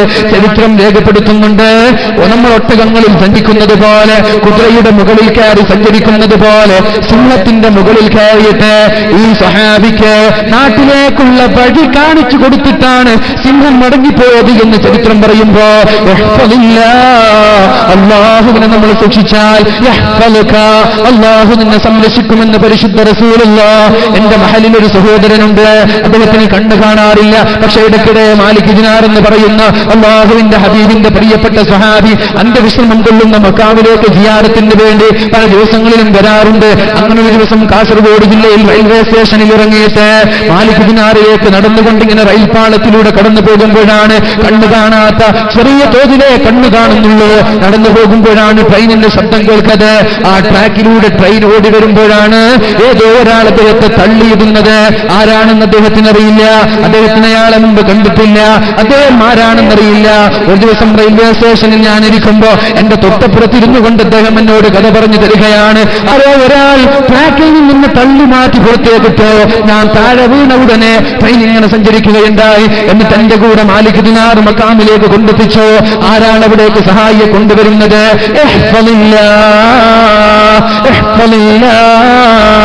അള്ളാഹുവിനെ സൂക്ഷിച്ചാൽ. എനിക്കറിയാം, ഞാൻ ജുമാ നിസ്കാരത്തിന് വേണ്ടി ചെറുവത്തൂരിലേക്ക് പള്ളിയിലേക്ക് 11 മണിക്ക് പോയാൽ തസ്ബീഹുമാല പിടിച്ചിങ്ങനെ നടക്കുകയാണ്. പരിശുദ്ധമായ റമദാനിൽ പള്ളിയിൽ ഇരുന്നിട്ട് ഇങ്ങനെ ദിക്ർ ചൊല്ലുന്ന സഹോദരനാണ്.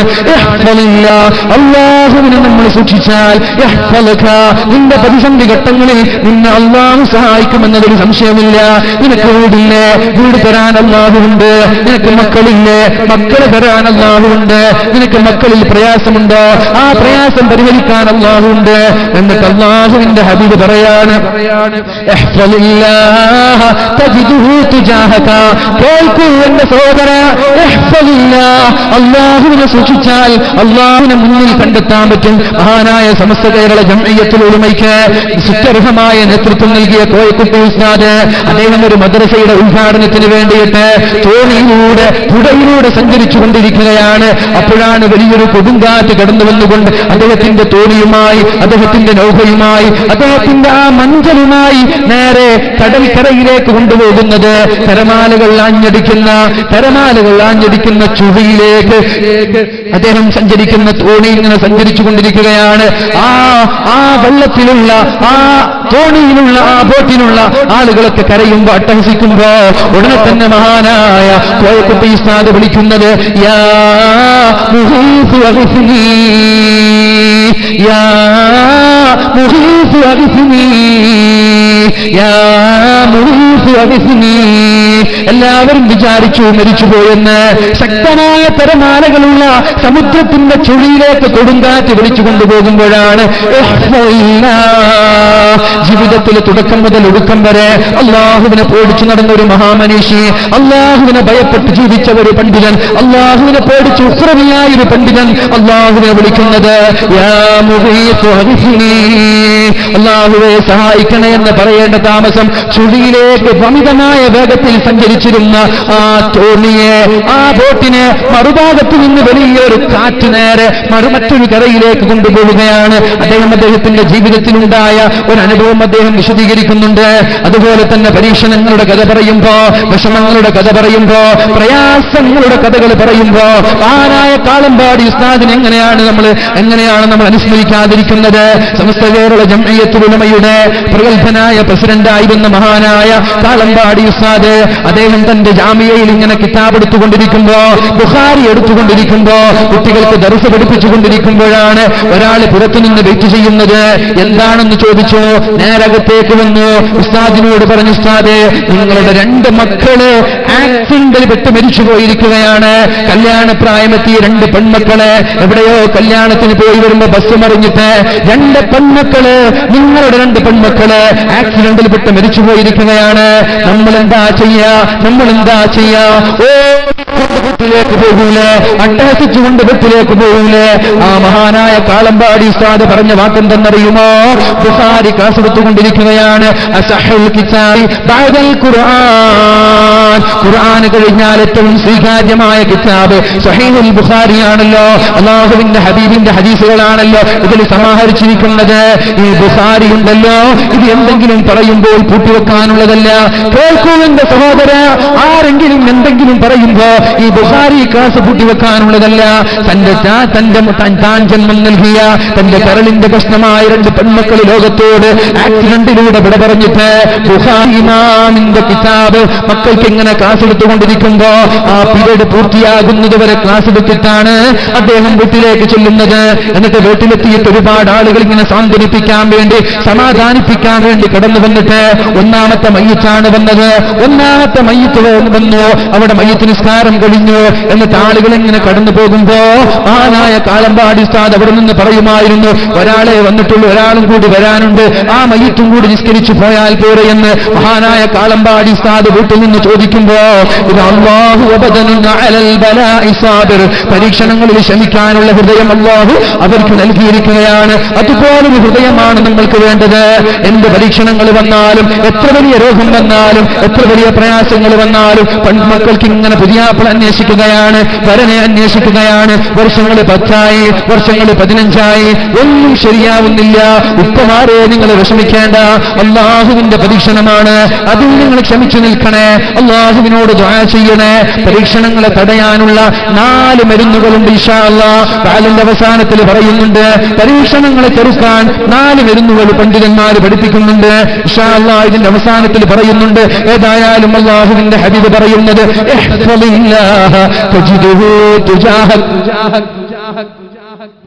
അള്ളാഹുവിനെ സൂക്ഷിച്ചാൽ അള്ളാഹുവിനെ മുമ്പിൽ കാണാൻ പറ്റും.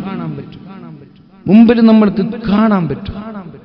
വലിയൊരു അപകടത്തിൽ ഒരു രക്ഷയുമില്ല എന്ന് തോന്നുന്നൊരു സാഹചര്യമാണ്. പക്ഷെ നമ്മുടെ സന്തോഷ നിമിഷങ്ങളിൽ നമ്മൾ അള്ളാഹുവിനെ ഓർത്തിട്ടുണ്ടെങ്കിൽ ആ പ്രതിസന്ധി ഘട്ടങ്ങളിൽ അള്ളാഹു ഒരാളെ പറഞ്ഞേച്ച് നമ്മളെ രക്ഷപ്പെടുത്തും. ഇഷ്ടം പോലെ അനുഭവങ്ങൾ പല ആളുകൾക്കും പറയാനുണ്ടാകും. എന്നിട്ട് പറയാണ്, ഇദാ സഅൽത ഫസ്അലില്ലാഹ്, എന്ത് ചോദിച്ചാലും അള്ളാഹുവിനോട് ചോദിക്കുക, നാട്ടുകാരോട് ചോദിക്കണ്ട. മകളുടെ കല്യാണമാണ്, നാട്ടുകാർക്കൊക്കെ ഫോൺ വിളിച്ചിട്ടുണ്ട്, എന്റെ മകളുടെ കല്യാണം സഹായിക്കണമെന്ന് പറയണ്ട. പള്ളിയിലേക്ക് വന്നിട്ട് പറയണ്ട, പള്ളിയുടെ ലെറ്റർ വാങ്ങിക്കണ്ട, ഷോപ്പാന്തരം കയറിയിട്ട് യാചിക്കേണ്ട. അള്ളാഹുവിനോട് പറഞ്ഞേക്ക്, ഇദാ സഅൽത ഫസ്അലില്ലാഹ്, അള്ളാഹുവിനോട് ചോദിച്ചാൽ അള്ളാഹു അല്ലാതെ പിന്നെ ആരാ അതാണ് ഇവിടെ ഉത്തരം നൽകുന്നത്. അള്ളാഹുവിനോട് നമ്മൾ ദുആ ചെയ്താൽ അള്ളാഹു മനുഷ്യന്മാരുടെ മനസ്സിലേക്ക് ഒരു താല്പര്യമിട്ട് തരും. എന്തെന്നറിയോ? അയൽവാസിയുടെ വലിയ മുതലാളിയായ അയൽവാസിയാണെങ്കിൽ അവന്റെ മനസ്സിലേക്ക് അള്ളാഹു ഒരു താല്പര്യമിട്ട് കൊടുക്കും. എന്ത്? നിന്റെ കല്യാണം നടക്കുമ്പോ മറ്റൊരാളോട് വിഷമം പറയാതെ അർഹനായ റബ്ബിനോട് മാത്രം വിഷമം പറഞ്ഞത് കാരണം അള്ളാഹു നിന്റെ അയൽവാസിക്ക് ഒരു താല്പര്യം കൊടുക്കുകയാണെന്ത്? ഒരു 10 പവൻ ഈ പെണ്ണിന്റെ കല്യാണത്തിന് കൊടുക്കുകയല്ലേ? അത് അള്ളാഹുക്ക് കൊടുക്കുന്നതാണ്. നീ ചോദിച്ചാൽ ഒരു പക്ഷെ 1 പവനായിരിക്കും അയൽവാസി തരുന്നത്. അള്ളാഹുവിനോട് ചോദിച്ചാൽ അള്ളാഹു അയാളെ കൊണ്ട് 10 പവൻ നിനക്ക് തെളിയിപ്പിക്കും. ഇതാണ് റബ്ബ്, ഇതാണ് ഹബീബ് പഠിപ്പിച്ചത്. ഇദാ സഅൽത ഫസ്അലില്ലാഹ്. എന്ത് ചോദിച്ചാലും അള്ളാഹുവിനോട് ചോദിക്കണേ. ഏതുവരെ നമ്മൾ നടന്നു പോകുമ്പോൾ നമ്മുടെ കാലിലുള്ള ചെരുപ്പിന്റെ വാറ് പൊട്ടിയാൽ വരെ,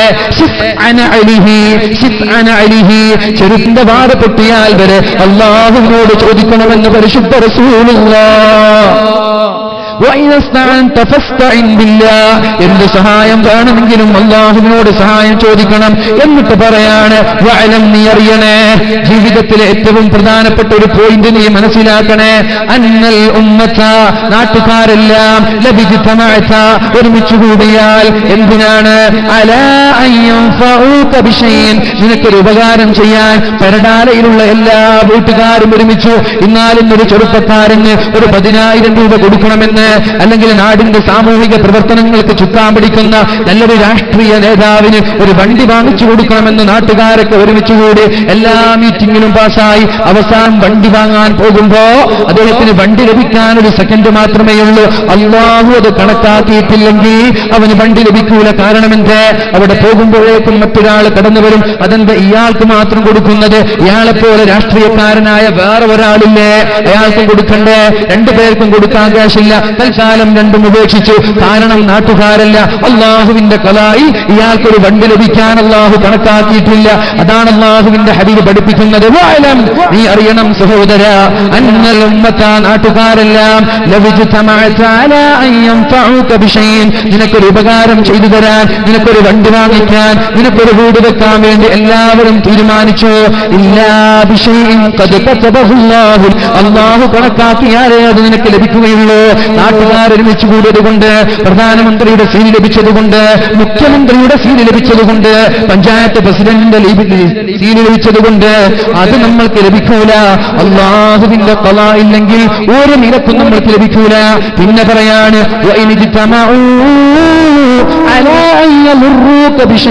നിനക്കൊരു ദ്രോഹം ചെയ്യാൻ തീരുമാനിച്ചു. നാട്ടുകാരൊക്കെ കൂടി ഒന്ന് രാത്രിയിൽ ഇങ്ങനെ മെഴുകുതിരി വെളിച്ചത്തിൽ ബസ് സ്റ്റാൻഡിൽ ഇരുന്നിട്ട് ചെറുപ്പക്കാരൻ വിചാരിച്ചു, ഇന്നാലിന്റെ ചെറുപ്പക്കാരൻ അയാൾക്ക് 4 പൊട്ടിക്കണം. അങ്ങനെയൊക്കെ ചെറുപ്പക്കാരൻ തീരുമാനിക്കൂലേ? എന്തൊക്കെ തീരുമാനിക്കാറില്ലേ? ഇല്ലേ? എന്തെങ്കിലും ചെറിയൊരു മിസ്അണ്ടർസ്റ്റാൻഡിങ്, അത് മതി, അയാൾ വെറുതെ വിടരുത്. അങ്ങനെ ഒന്ന് തീരുമാനിച്ചു. നമുക്ക് എന്ത് ചെയ്യാം? ഒരു ജോലി കഴിഞ്ഞിട്ട് എന്നും ഈ വഴിയിലൂടെ പോകുമ്പോൾ ഒരു 9 മണി നമുക്ക് റോഡ് സൈഡിൽ ഇങ്ങനെ നിൽക്കുക, ഒരു വന്ന് അറ്റാക്ക് ചെയ്യാം. അങ്ങനെ തീരുമാനിച്ചു, ഉറപ്പിച്ചു. എല്ലാവരും ഇങ്ങനെ സൈഡിൽ നിന്നു. അല്ലാഹുവിന്റെ ഖലായിൽ അങ്ങനെയില്ല.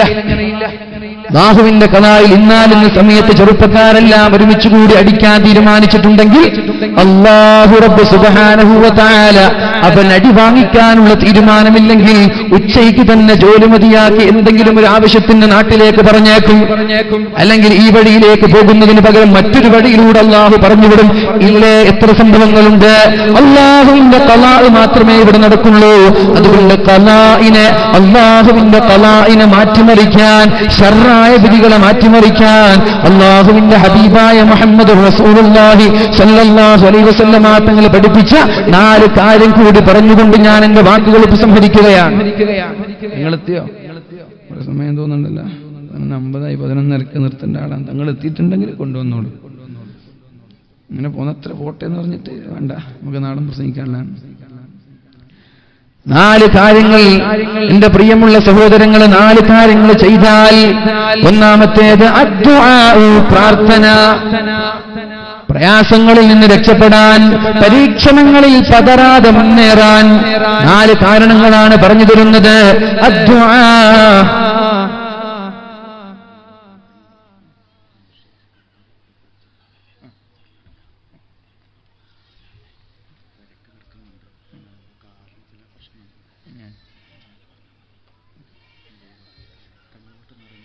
ഇൻഷാ അല്ലാഹ് അല്ലാഹു ശിഫാണ്. തങ്ങൾ വീട്ടിൽ നിന്ന് ഇറങ്ങി വന്നുകൊണ്ടിരിക്കുകയാണെന്ന് പറഞ്ഞ് ഇൻഷാ അല്ലാഹ്. അപ്പോൾ അതുകൊണ്ട് നേരത്തെ തുടങ്ങി വെച്ചൊരു ഹദീസും കൂടി ഞാൻ പൂർത്തിയാക്കി ആ കാരണത്തിലേക്ക് പോവാം. നമ്മൾ നേരത്തെ ചർച്ച ചെയ്തില്ലേ, സ്വർഗത്തിലേക്ക് എത്താൻ അല്ലാഹു തീരുമാനിച്ചു. പക്ഷെ ഇയാളിങ്ങനെ ടി വിയും സിനിമ കണ്ടുകൊണ്ട് കുത്തിരിക്കുകയാണ്. പിന്നെ എങ്ങനെ അവിടെ എത്താം? ഞാനത് ഒരു കാര്യം പറഞ്ഞു, പിന്നെ ഇങ്ങോട്ട് പോകാൻ വിചാരിച്ച് പൂർത്തിയാക്കിയതല്ല.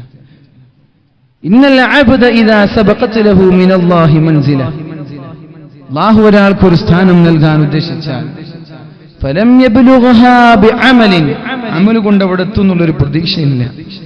പള്ളി ആകെ ജുമയൊക്കെ കാണുന്നുള്ളൂ. നമ്മുടെ നാട്ടിൽ അങ്ങനെ കുറെ ആളുകളില്ലേ അല്ലേ? പള്ളിക്ക് വരൂല. പള്ളി മാസത്തിലൊരിക്കൽ, ആഴ്ചയിലൊരിക്കൽ, പെരുന്നാളിനൊക്കെ വരിക. പക്ഷെ പള്ളിയിൽ എന്തെങ്കിലും ഒരു മീറ്റിംഗ് നടക്കുന്നുണ്ടെന്ന് പറഞ്ഞാൽ അപ്പോൾ ഓടിയെത്തും, അവിടെ വന്നിട്ട് കുഴപ്പമുണ്ടാക്കും. അങ്ങനെയുള്ള ആളുകൾ നമ്മുടെ നാട്ടിലില്ലേ? എല്ലാ നാട്ടിലുണ്ടാവും അങ്ങനെ കുറച്ച് ആളുകൾ അല്ലേ? പള്ളിയിലെ സുബഹിക്ക് ആജീവനാന്ത കാലം, അല്ലെങ്കിൽ ജനിച്ചത് മുതൽ സുബഹിക്ക് പള്ളിക്ക് വന്നിട്ടുണ്ടാവില്ല. അങ്ങനെയുള്ളൊരു ചെറുപ്പക്കാരാണ് ബസ് സ്റ്റാൻഡിലെത്തിയപ്പോൾ ഇങ്ങനെ നാട്ടുകാരെങ്ങനെ ചർച്ച ചെയ്യുന്നത്, ഇന്ന് ഉസ്താദ് സുബഹി നിസ്കാരത്തിന് എണീറ്റിട്ടില്ല. അയാൾ വെറുതെ വിടാൻ പാടില്ല, അയാൾ നമുക്ക് ഇന്ന് തന്നെ പുറത്താക്കണം. ഇന്ന് വരെ സുബഹിക്ക് പള്ളിക്ക് വരാത്ത ആൾ പിന്നെ ചർച്ചയാണ്, പിന്നെ ആവേശം, പിന്നെ കൈമടക്കി നേരെ പള്ളിയിലേക്ക് വന്നു. അങ്ങനെ കുറേ ആളുകൾ നമ്മുടെ നാട്ടിൽ ഉണ്ടാവാറുണ്ട്. അങ്ങനെ എല്ലാ തോന്നിവാസങ്ങൾക്കും കൂട്ടുനിൽക്കുന്ന ഒരാൾ. പക്ഷെ പടച്ചോൻ വിചാരിച്ചത് അയാൾക്ക് സ്വർഗം കൊടുക്കണമെന്നാണ്. നമ്മൾ വിചാരിക്കുന്ന അയാൾ ഒരിക്കലും സ്വർഗത്തിൽ എത്തൂല എന്നാണ്. പക്ഷെ പഠിച്ചോനൊക്കെല്ല അയാൾ സ്വർഗത്തിലുണ്ട്. പക്ഷെ എങ്ങനെയാണ് അവിടെ എത്തുക? ഒരു 40 വയസ്സ് വരെയൊക്കെ ഇങ്ങനെ നാട്ടിൽ പ്രശ്നം ഉണ്ടാക്കും, ആരും കുഴപ്പമുണ്ടാക്കും. പക്ഷെ 40 വയസ്സൊക്കെ കഴിയുമ്പോ ഇബ്തലാഹുല്ലാഹു ഫീ ജസദിഹി, അവന്റെ ശരീരത്തിൽ അല്ലാഹു രോഗം നൽകും. ഒരു ആക്സിഡന്റിൽ പെടും, ഉദാഹരണമാണ്. പിന്നെ ഒരു 60 വയസ്സ് വരെ കിടന്ന കിടപ്പിലാണ്. പിന്നെ നടക്കാൻ പറ്റുന്നില്ല, ഇരിക്കാൻ പറ്റുന്നില്ല, വീട്ടിൽ തന്നെ ബെഡിൽ തന്നെ ഇരിക്കുകയാണ്. എന്തെങ്കിലും വീൽ ചെയറോ എന്തെങ്കിലും സഹായത്തിനുള്ള വടികളൊക്കെ പിടിച്ചാണ് നടക്കുന്നത്. 40 വയസ്സ് വരെ തോന്നി. നമ്മൾ വിചാരിക്കും അയാൾ കുരുത്തക്കേടിന് കുറച്ചും കൊടുത്താണ്. അല്ല, കുരുത്തക്കേടിനല്ല കൊടുത്തത്, അള്ളാഹു സ്വർഗത്തിൽ എത്തിക്കാൻ വേണ്ടി കൊടുത്തതാണ്. കുരുത്തക്കേടിന് കൊടുത്തല്ല, കുരുത്തക്കേടിന് കൊടുക്കൂല. അങ്ങനെയാണ്. ഇവിടെ കുരുത്തക്കേട് കടിച്ച ആളുകൾക്ക് അള്ളാഹു ദുനിയാവിന് ശിക്ഷ കൊടുക്കുകയില്ല. വിധങ്ങൾ പറയുന്നുണ്ട് സല്ലല്ലാഹു അലൈഹി വസല്ലം, ഇദാ അറാദല്ലാഹു ബിഅബ്ദിഹി ഖൈറാ, അല്ലാഹു ഒരു അടിമയ്ക്ക് ഖൈർ ഉദ്ദേശിച്ചാൽ, ഒരടിമയോട് സ്നേഹം തോന്നിയാൽ, അജ്ജല ലഹുൽ ഉഖൂബത ഫിദ്ദുനിയ, അയാൾ ഒരു തെറ്റ് ചെയ്താൽ ദുനിയാവിൽ തന്നെ ശിക്ഷ നൽകും. സ്നേഹമുള്ള ആളാണ്, അയാളോട് പഠിച്ചവന് സ്നേഹാണ് എങ്കിൽ അയാൾ ദുനിയാവിൽ ഒരു തെറ്റ് ചെയ്താൽ ദുനിയാവിൽ തന്നെ ശിക്ഷ നൽകും. ഒരടിമയെ നരകത്തിലേക്ക് കൊണ്ടുപോകാനാണ് അല്ലാഹു ഉദ്ദേശിക്കുന്നതെങ്കിൽ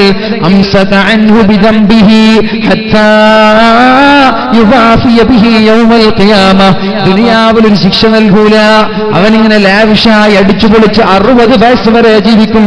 60 കഴിഞ്ഞയാൾ മരിച്ചു പോകും. പക്ഷേ ദുനിയാവിൽ ചെയ്ത പാപങ്ങളുടെ കഥകൾ, തിന്മകളുടെ കുംഭാരങ്ങൾ അല്ലാഹുവിന്റെ കോടതിയിൽ അല്ലാഹു ചോദ്യം ചെയ്യും.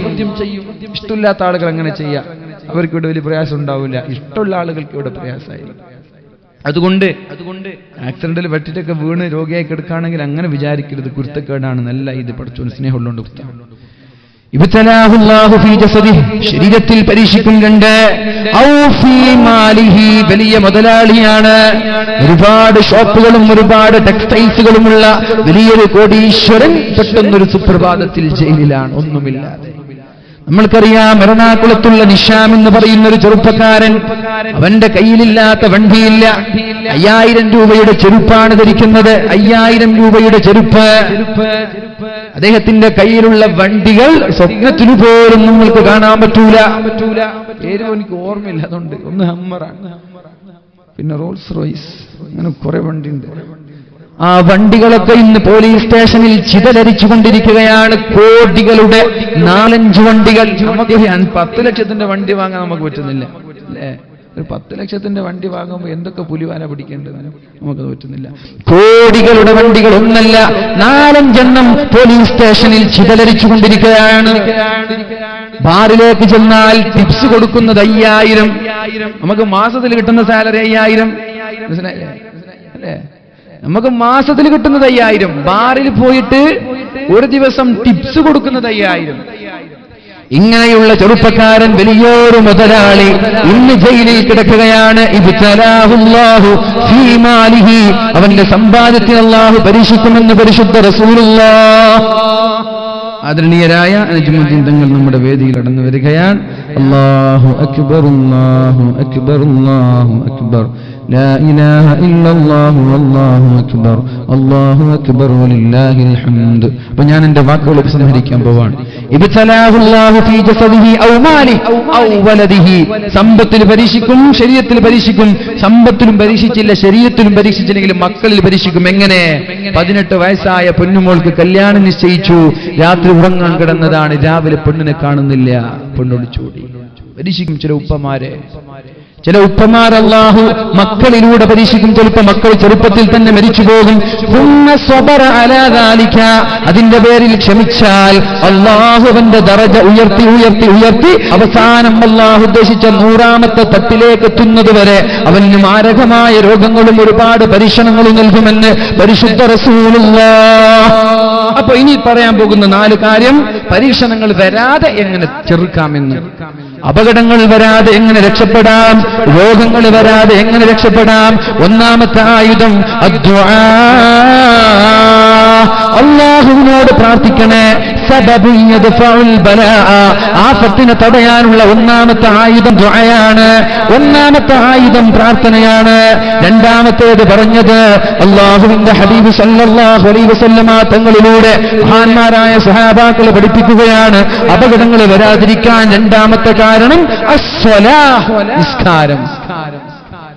നിസ്കാരമാണ് കാരണം. കാന റസൂലുള്ളാഹി സ്വല്ലല്ലാഹു അലൈഹി വസല്ലമ തങ്ങളെ ഏതെങ്കിലും ഒരു വിഷയത്തിൽ പേടിച്ചു പോയാൽ, ചന്ദ്രഗ്രഹണം വന്നാൽ, സൂര്യഗ്രഹണം വന്നാൽ, കൊടുങ്കാറ്റ് വന്നാൽ, അപകടപ്പെടുത്തുന്ന എന്തെങ്കിലും ഒരു വാർത്ത കേട്ടാൽ നബി തങ്ങൾ നേരെ നിസ്കാരത്തിലേക്ക് പോകുമായിരുന്നു എന്ന് മഹാന്മാരായ സ്വഹാബാക്കൾ പഠിപ്പിക്കുന്നുണ്ട്. അപകടങ്ങൾ വരാതിരിക്കാൻ നിസ്കാരത്തിലേക്ക് കയറി. ഇസ്തഈനൂ ബിസ്സബ്രി വസ്സലാഹ്, നിസ്കരിച്ചുകൊണ്ട് അല്ലാഹുവിനോട് സഹായം തേട് എന്ന് പരിശുദ്ധ ഖുർആൻ പഠിപ്പിക്കുന്നുണ്ടല്ലോ. മൂന്നാമത്തേത് വസ്സദഖതു, സദഖ നൽകണേ. അപകടങ്ങൾ വരാതിരിക്കാൻ സദഖ നൽകണേ. ദാവൂ മർളാകും ബിസ്സദഖ, രോഗം വന്ന് ചികിത്സിക്കുന്നതിനേക്കാളും നല്ലത് രോഗം വരാതെ സൂക്ഷിക്കലല്ലേ.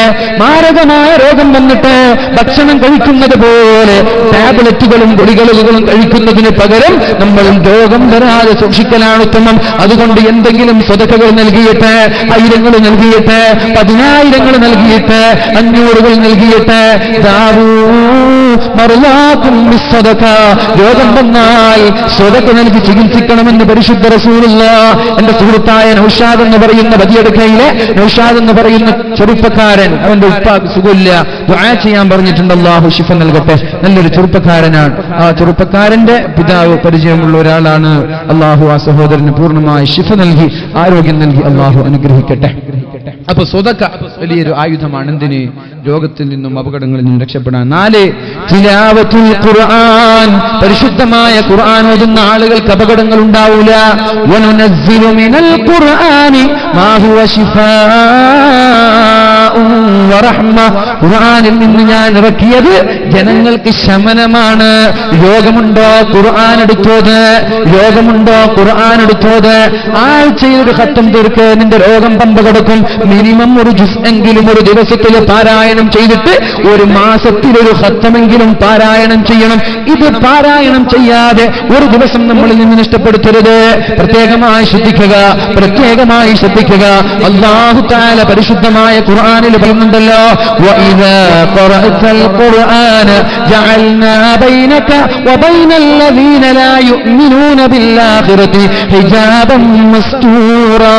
ഈ പരിശുദ്ധമായ ഖുർആൻ ഓതിയാൽ നിന്റെയും ശത്രുവിന്റെയും ഇടയിൽ അല്ലാഹു ഒരു ഹിഡൻ സ്ക്രീൻ ഇട്ട് തരും, ഒരു മറയിട്ട് തരും. നിന്നെ ആക്രമിക്കാൻ വന്നാൽ, നിന്നെ അടിക്കാൻ വന്നാൽ, നിനക്ക് സിഹ്ർ വെച്ചാൽ, നിനക്ക് കണ്ണേറ് വെച്ചാൽ, നിന്നെ അറ്റാക്ക് ചെയ്യാൻ വന്നാൽ, നിരന്തരമായി ഖുർആൻ ഓതുന്ന ആളാണെങ്കിൽ ഹിജാബൻ മസ്തൂറ, ഒരു ഹിഡൻ സ്ക്രീൻ നിന്റെയും നിന്റെ ശത്രുവിന്റെയും ഇടയിലിടും. അവൻ ആക്രമിക്കാൻ പറ്റൂല. അവന്റെ സിഹ്ർ വന്ന സ്പീഡിൽ പന്തെറിയുന്നത് പോലെ തിരിച്ചു പോകും. അതുകൊണ്ട് ഖുർആൻ തൗഫീഖ് ചെയ്യട്ടെ.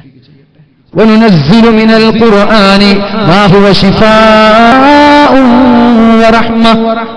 നമ്മൾക്ക് ശിഫയും അതുപോലെ കാരുണ്യവും ലഭിക്കുന്നത് ഖുർആൻ ഓതുമ്പോഴാണ്. 4 കാര്യം കൊണ്ട് അപകടങ്ങളെ ചെറുക്കുക. 1 ദുആ, 2 നിസ്കാരം, 3 സ്വതക്ക, 4 ഖുർആൻ. ഖുർആൻ ജീവിതത്തിൽ പതിവാക്കുക. മഹാനായ ബാഫക്കി തങ്ങളുടെ കാറിലുണ്ടായിരുന്നത് ടിഷ്യൂ പേപ്പർ ആയിരുന്നില്ല. നമ്മുടെ വണ്ടിയിലാകെ കാണൊരു ടിഷ്യൂവിന്റെ ബോക്സ് കാണും, പിന്നെ സ്പ്രേ കാണും, പിന്നെന്തും കാണൂല. ബാഫക്കി തങ്ങളുടെ വണ്ടിയിലുണ്ടായിരുന്നത് ഒരു കഫം പുടയും അതോടൊപ്പം ഒരു ഖുർആനുമായിരുന്നു. നമ്മൾക്ക് നേതൃത്വം നൽകി ലോകത്തോട് ഇവിടെ പറഞ്ഞു പോയ ഒരു മഹാനാണ്. രാഷ്ട്രീയ നേതാക്കളൊക്കെ ഉണ്ട്, ഒരുപാട് തിരക്കൊക്കെ ഉണ്ടാകും. എന്നാലും ഒരു ജുസ്ഉ ഖുർആൻ ജീവിതത്തിൽ ഓതാതെ, ഒരു ദിവസം ഓതാതെ നമ്മൾ ഇന്ന് ഇവിടെ പറയരുത്. അത് ഓതുമ്പോൾ ജീവിതത്തിൽ ഉണ്ടാകുന്ന മാറ്റം അത് വേറെ തന്നെയാണ്. അല്ലാഹു തൗഫീഖ് ചെയ്യട്ടെ.